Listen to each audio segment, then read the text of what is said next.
I think 33 বলে 44 run. আমি যদি একেবারে এই 66 বলকে 2 দিয়ে ভাগ দেই এবং 87কেও 2 দিয়ে ভাগ দেই, সো 33 বলে 44, এটা কোনো ম্যাটার। যে কারণে বলছি যে প্রচুর বল পড়ে আছে, পরবর্তীতে ছক্কা হাঁকানো যাবে।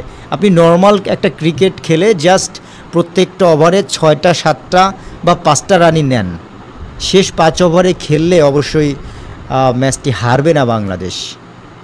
বাট উইকেটের পতন ঘটলে তো ভাই আর কোনো পসিবল নাই, পসিবল হবে না। সো পরবর্তী বলটা এবারে লেগ স্টাম্পের বাইরে ওয়াইড হয়ে যাবে, ওয়াইড হয়ে যাবে। আম্পায়ার তার তিনি অবশ্য ওয়াইড দিলেন না। নুরুল হাসান সোহান 14 বল থেকে 12টি রান। আবরার আহমেদ চলে এসেছেন তার বোলিং প্রান্তে। আবারে পরবর্তী বলটা এবারে ছোট্ট করে মিড অনে পুশ করে দিয়ে 2 ব্যাটসম্যান আরও একটি বারের জন্য প্রান্ত বদল করলেন। সো 10ম ওভারের খেলা এগিয়ে যাচ্ছে।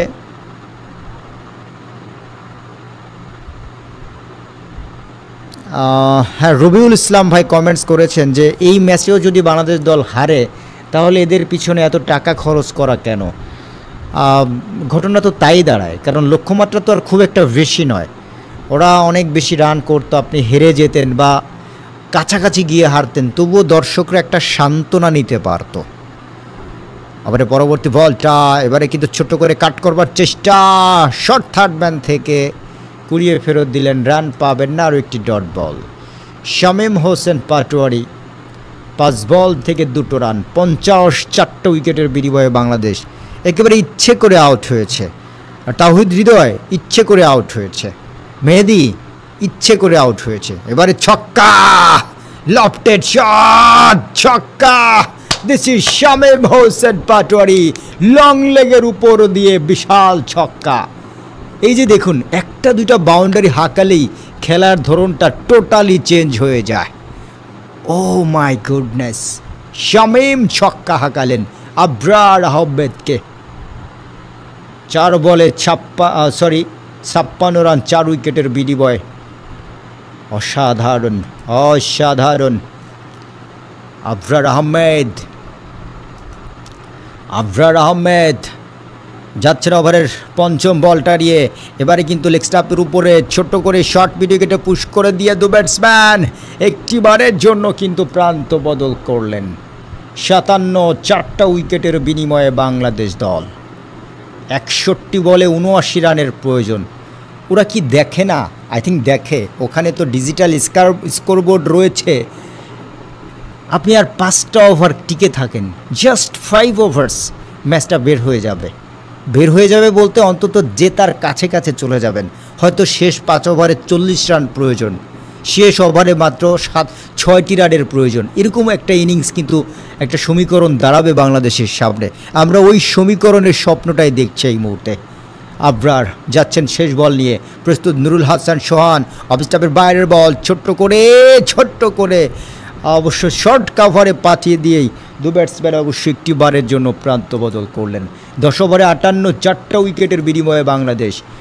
শেষ 10 ওভারে মাত্র 78 রানের প্রয়োজন। এটা কোনো ম্যাটার নয় অবশ্যই। সরি। সো প্রিয় দর্শক ভাই বন্ধু যারা আছেন আমাদের সাথে যুক্ত হয়ে, ইনশাল্লাহ বাংলাদেশ দল জয়লাভ করবে বলে অন্তত আমরা প্রত্যাশা করি। দেখা যাক শেষ পর্যন্ত বাংলাদেশ দল এই ম্যাচটাতে জয়লাভ করতে পারে কি না, সেটাই কিন্তু দেখার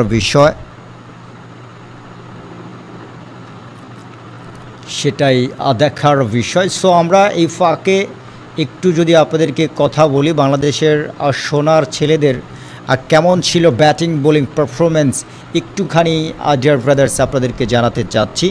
আমরা এই মুহূর্তে দেখতে পাচ্ছি আমাদের সোনার ছেলেদের পারফরমেন্সটা একটুখানি আপনাদেরকে বলি। সাইফ হাসান 15 বলে 18, একটা বাউন্ডারি, 2টো ছক্কা। সো ভাই সবাই তো আর প্রতিদিন ভালো খেলে না, একদিন তার আউট হওয়ার অধিকার আছেই। পারভেজ হোসেন ইমন আজও 0 করেছেন, ঘোড়ার ডিম খেলেছেন পারভেজ হোসেন ইমন, তাওহিদ হৃদয় যেন আউট হওয়ার জন্যই মাঠে নেমেছিলেন, 10 বলে 5টা রান। মেহেদী হাসান আউট হওয়ার জন্য মাঠে এসেছিলেন, 10 বলে 11টা রান। নুরুল হাসান সোহান ক্রিজে আছেন, শামীম হোসেন পাটোয়ারি ক্রিজে আছেন।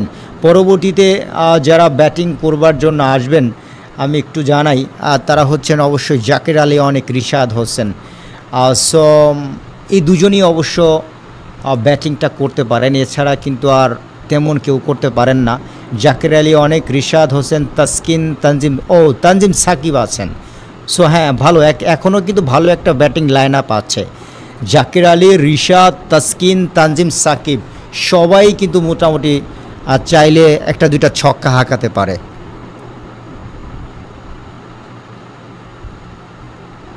সো ডিয়ার ব্রাদার্স, আমরা আশা করছি এই ছোট্ট লক্ষ্যমাত্রা অবশ্যই বাংলাদেশ দল চেস করতে পারবে বলে ইনশাল্লাহ আমরা প্রত্যাশা করছি। 10 ওভারে 58, 4টা উইকেটের বিনিময়ে বাংলাদেশ, শেষ 10 ওভারে 78টি রানের প্রয়োজন। Current run rate 5.80, required run rate 7.80। দেখুন, রিকোয়ার্ড রান রেট 10-12 হয়ে যায়, সেটাও তো ভাই ইজিলি চেঞ্জ হয়ে যায়। 16 বলে 14টা রান নুরুল হাসান সোহান, 7 বলে 9টা run Shamim Hossain Patwary. So dear brothers, দেখা যাক শেষ পর্যন্ত বাংলাদেশ দল আজকের এই ম্যাচটাতে ইনশাল্লাহ জয়লাভ করবে। আবরার 2 ওভার 11 রান, উইকেট নেই।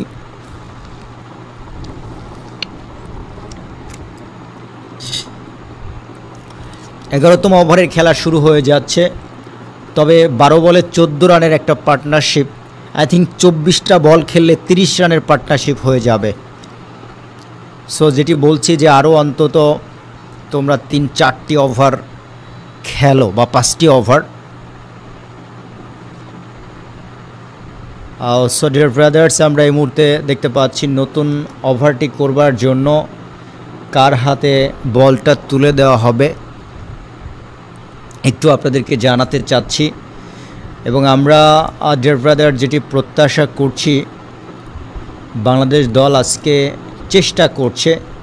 হ্যাঁ, মোহাম্মদ নওয়াজকে দেখতে পাচ্ছি, নওয়াজ চলে এসেছেন তার বোলিং প্রান্তে। নওয়াজ একটা উইকেট নিয়েছিল, মেহেদির উইকেটটা নিয়েছিল এই নওয়াজ। একেবারে সহজ একটা বল করে তিনি কিন্তু এই উইকেটটা নিয়েছিলেন। সো নওয়াজ চলে এসেছেন তার বোলিং প্রান্তে। ইতিমধ্যে দেখতে পাচ্ছি যাচ্ছেন প্রথম বলটা নিয়ে, প্রস্তুত ব্যাটসম্যান নুরুল হাসান সোহান। 16 বল থেকে 14টা রান করেছেন তিনি।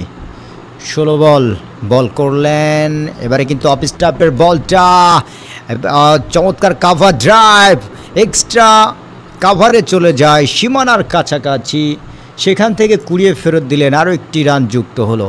59, 4টা উইকেটের বিনিময়ে বাংলাদেশ 11তম ওভারের খেলা এগিয়ে যাচ্ছে। জাস্ট একটা পার্টনারশিপ গড়েন।